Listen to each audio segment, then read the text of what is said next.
Right. YSRCP నాయకులు విజయభాస్కర్ రెడ్డి గారితో మాట్లాడదాం. విజయభాస్కర్ రెడ్డి గారు, శ్రీవాణి ట్రస్ట్ ద్వారా ఏపీలో 5,000 ఆలయాలను నిర్మించాలి లేదా జీర్ణోద్ధరణ చేయాలి, దానికి శ్రీవాణి ట్రస్ట్ నిధులను మళ్లించాలి అనేది కూటమి ప్రభుత్వం ఆలోచన. దాన్ని అందరూ స్వాగతిస్తున్నారు, అందులో ఎవరికి అభ్యంతరం లేదు. కానీ సాయిబాబాను, కోట్లాది మంది హిందువులు దైవంగా భావించేటువంటి సాయిబాబాను, ఆ గుడులకు మాత్రం సాయిబాబా గుడి కట్టాలి అని అంటే దానిలో ఒక్క పైసా కూడా శ్రీవాణి ట్రస్ట్కి సంబంధించి, టీటీడీకి సంబంధించినటువంటి ఒక్క రూపాయి కూడా అక్కడికి వెళ్ళదు అని మిగతా అన్ని దేవుళ్ళకి సంబంధించినటువంటివి, శ్రీరాముడు కావచ్చు, శివుడు, దుర్గమ్మ, వెంకటేశ్వర స్వామి అందరికీ వెళ్తాయి, బట్ సాయిబాబా మినహా అని క్లారిటీ ఇవ్వడం ద్వారా ప్రభుత్వం ఏం సందేశం ఇవ్వాలనుకుంటోంది? వైఎస్ఆర్సీపీ ఆలోచన ఏంటి? ప్రత్యేకించి ఒక పార్టీ ఆలోచన అనేది దేవుళ్ళ విషయంలో మాట్లాడకూడదమ్మా. అందరికీ నమస్కారం, ప్యానల్ సభ్యులకి, వీక్షకులందరికీ, రాజనీయ వీక్షకులందరికీ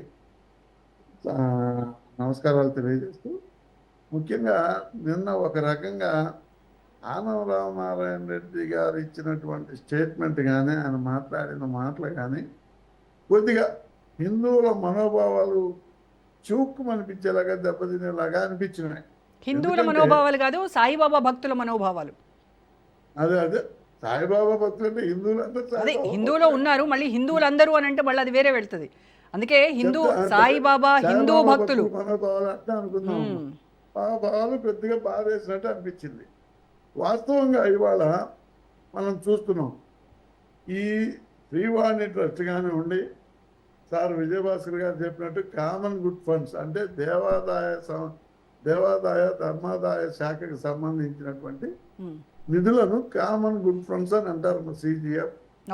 సిజిఎఫ్ ఫండ్స్ అంటే అవి పురాతనమైనటువంటి దేవాలయాల జీర్ణోద్ధరణ కోసం సిజిఎఫ్ ఫండ్స్ వాడుతున్నారు. గతంలో మనం చూసినటువంటి పరిస్థితిని బట్టి చూస్తుంటే ఇప్పుడు శ్రీవాణి ట్రస్ట్ కూడా ఆలయాల పునరుద్ధరణకి, భజన మందిరాలకి, కళ్యాణ మండపాలకి కూడా ఇస్తున్నారు. ఆ నేపథ్యంలో ఇప్పుడు సాయిబాబా గుడులు ప్రతి ఊరిలో, ప్రతి పట్టణంలో, ప్రతి వీధిలో, ప్రతి వాళ్ళలో ఉన్నాయి. ఉంటే దాదాపు 70% సాయిబాబా గుడులు ఆర్థిక పరిపుష్టితోనే ఉండేవి అని నేను కూడా చెప్పను.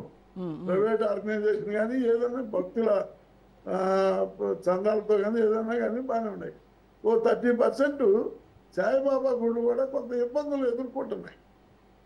ఎందుకంటే కట్టేటప్పుడు ఉన్నటువంటి ఉత్సాహం దాన్ని రన్నింగ్ చేసేటప్పటికి ఆ పరిస్థితి లేకుండా, అటువంటి గుళ్ళకైనా కనీసం ప్రభుత్వం ఆలోచించి ఆ గుళ్ళను కూడా ఇందులో చేరిస్తే మంచిదనేది మా అభిప్రాయం. బట్ వాళ్ళ కూటమి ప్రభుత్వ నేతలు ఏం చెప్తూ ఉన్నారు? వీరబ్రహ్మేంద్ర స్వామి, తర్వాత మీరాబాయి, భక్త తుకారాము, తర్వాత జిల్లల మూడి అమ్మవారు, వీళ్ళందరూ కూడా మళ్ళీ నెక్స్ట్ లైన్ లో ఉంటారు, మాకు ఇవ్వండి నిధులు, మమ్మల్ని కూడా ఆ లిస్ట్ లో జాయిన్ చేయండి అని మళ్ళా ఇవన్నీ మొదలవుతాయి కదా అమ్మా. ఇప్పుడు వీరబ్రహ్మేంద్ర స్వామి గత 6-7 సంవత్సరాల క్రితం వాళ్ళ కుటుంబాల మధ్య వివాదం వచ్చి అది రీసెంట్గా గవర్నమెంట్లోకి వెళ్తారు.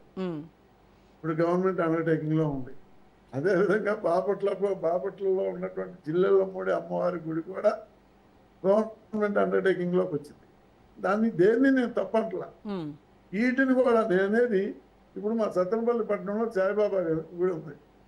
దానికి ఫండ్స్ సేవకులు కానీ ఎవరైనా కానీ ఫండ్స్ బాగానే ఉంటాయి. నర్సరావుపేటలో కూడా బాగానే ఉంది, పిడుగురాల్లో కూడా బాగానే ఉంటుంది. అదేవిధంగా ప్రతి గ్రామంలో కట్టారు గుడిని. మనం చూస్తూనే ఉన్నాం, రోడ్డు పోతుంటే హైవే పక్కన అన్నం గుళ్ళో పోతాం, వాటికి కొన్నిటికి విజిబిలిటీ లేదు, ఎసులుబాటు లేదు.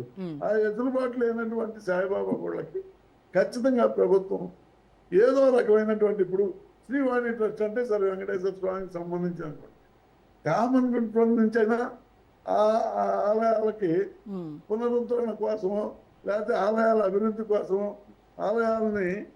కానీ భక్తులు ఇచ్చింది మన ఇక్కడ రాష్ట్రంలో ఉన్నటువంటి ధూపదీప నైవేద్యాలు లేక ఎన్నో పురాతన ఆలయాలు శిథిలావస్థలో ఉన్నాయి. వాటి జీర్ణోద్ధరణకి, వాటిని పునర్నిర్మించుకోవడం కోసము ఉపయోగించాలి అనేటువంటి ఒక భావంతో వాళ్ళు కానుకలు వేస్తూ ఉంటారు. వాటిని వాళ్ళ కోరిక మేరకు ఈ రకంగా ఉపయోగిస్తేనే కదా నిజంగా వాటికి ఫలితం దక్కేది.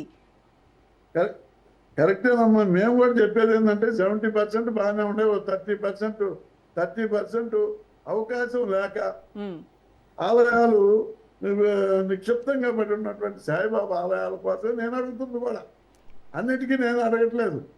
కానీ షిరిడి అన్నిటికీ సాయి సంస్థాన్ అనేది దేశంలోనే ఒక అత్యంత ధనికమైనటువంటి దేవాలయాల్లో ఒకటి. వాటికి స్వతంత్ర ప్రతిపత్తి కలిగినటువంటివి, వాటికి కావాల్సినటువంటి నిధులు ఉన్నాయి, ఫండ్స్ ఇచ్చేవాళ్ళు. ఇండిపెండెంట్గా ఉండేటువంటి దేవాలయానికి టీటీడీ నుంచి నిధులు అవసరం లేదు.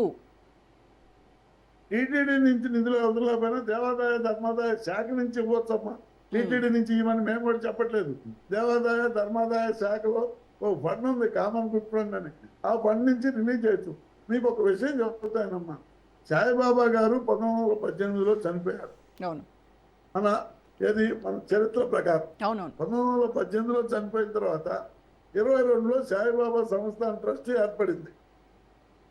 ఆ ఏర్పడిన తర్వాత 2004లో మహారాష్ట్ర గవర్నమెంట్ అంటే అండర్టేకింగ్ చేసుకోలేదు, కానీ గవర్నింగ్ బాడీని పెట్టింది. ఉమ్. గవర్నింగ్ బాడీని పెట్టి ఆ సంస్థానానికి సంబంధించినటువంటి గవర్నింగ్ బాడీకి సపరేట్ చట్టం కూడా ఉంది. ఉమ్. అంటే గవర్నమెంట్ కంట్రోల్లో నడుస్తున్నాయి. ఓకే. అది సపరేట్ ట్రస్టే కావచ్చు. నేను అనేది కూడా ఆంధ్ర రాష్ట్రంలో కానీ, తెలంగాణలో కానీ, లేకపోతే ఒరిస్సాలో కానీ, ఎక్కడైనా మన దక్షిణ భారతదేశంలో సాయిబాబా ఆలయాలకి ప్రాచుర్యం బాగా ఉంది. సాయిబాబా దేవుడి మీద భక్తులకి అమితమైనటువంటి భక్తి ఉంది, నమ్మకం ఉంది అన్నిటికన్నా. ఇప్పుడు ఆలయాల్లో రాతి విగ్రహాలని మనం నమ్మే కదమ్మా ఆలయానికి పోయేది. కొబ్బరికాయ పెట్టినా, పువ్వులు పెట్టినా, లేకపోతే కానుకలు వేసినా మన ఆత్మలో ఉన్నటువంటి అపరిశుభ్రతని క్లీన్ చేసి పరిశుభ్రంగా అనే విషయం మీద పోతాం.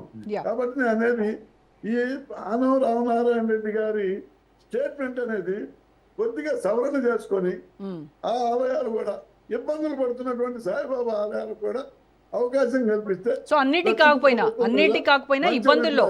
అట్లీస్ట్ ఇబ్బందుల్లో ఉన్నటువంటి సాయిబాబా దేవాలయాలకు సహాయం చేయాల్సినటువంటి అవసరం ఉంది. అది మీరు డిమాండ్ చేస్తున్నారు. రైట్ అండి. ఓకే.